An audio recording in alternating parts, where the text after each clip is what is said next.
Welcome back into the Sports Source. This segment brought to you by slapsigns.com. Slap signs, as in slap the sign when you walk in and out of the door. This is a kind of a replica of the sign they sell, or the sign that hangs in the locker room at Tennessee that they touch before they go out on the field. These are handcrafted, made in the state of Tennessee. They're real wood, sturdy. I mean, that is not, each piece is unique because it's handcrafted, you see.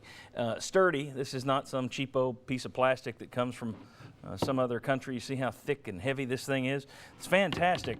Slapsigns.com, 10% off. If you go to the website, slapsigns.com, you can get 10% off by typing in the code TSS, the Sports Source. So 10% off these spectacular I'll give my all for Tennessee Today signs. So check that out. Make your home into a relative locker room.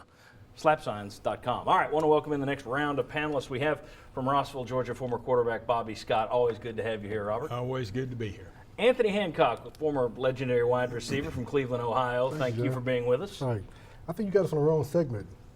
You said 6 decades. You got 60s, 70s, 2000s. We're skipping some in the middle. No, we should be the prostate cancer awareness. That's coming up. That should be our segment. That's coming up. Okay, go ahead. And right there we got former linebacker at Tennessee, LaMarcus Thompson from Lithonia, Georgia. It's always good to be here. LaMarcus is the guy who played for 3 different coaches. Fulmer, Kiffin, Dooley. So you lived through it all.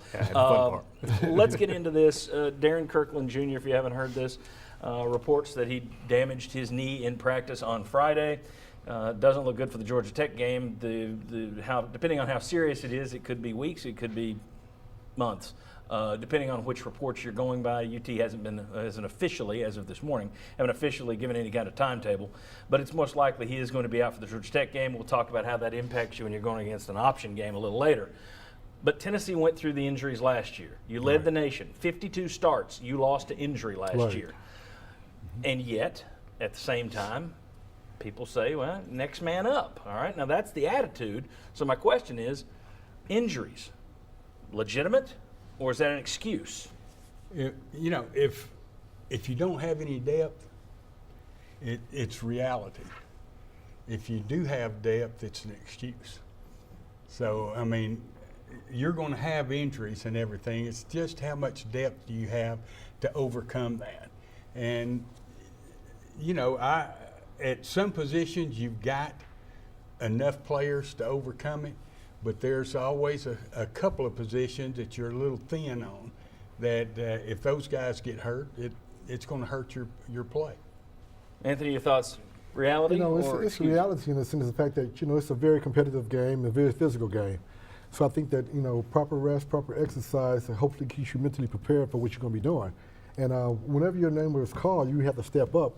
Regardless if you're a second, third string, it's an opportunity for you to play during a time period. And I think that, individuals need nutrition is really key, preparation.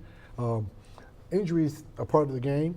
I'm not a fan of this fast offense in terms of because, you're getting players who 300 pounds and they throw a 20-yard pass to go downfield. You got to be on there and ready to set up and run downfield again. And all that, is endurance purposes. I don't know. I know the game in itself is going to play for 3.5 hours.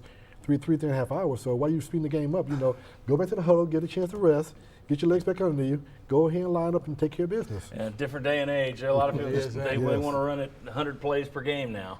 LaMarcus Thompson. That's where injuries come into play. Nick Saban would agree with you. He's been making that point for years, saying that very thing. Yes. Well, it makes sense. If you play more plays, the odds of getting injured go up. Right. LaMarcus, your thoughts?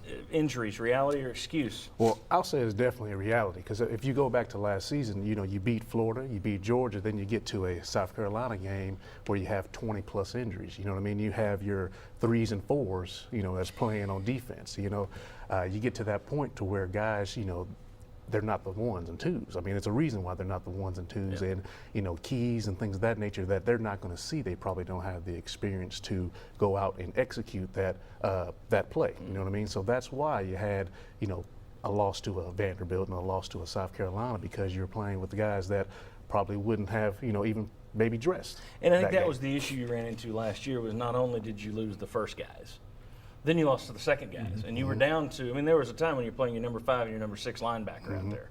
Okay, those guys aren't going to be ready in any program to step in and do that. Just mentally, you're not going to be ready. Mainly too, but they don't get enough work in practice.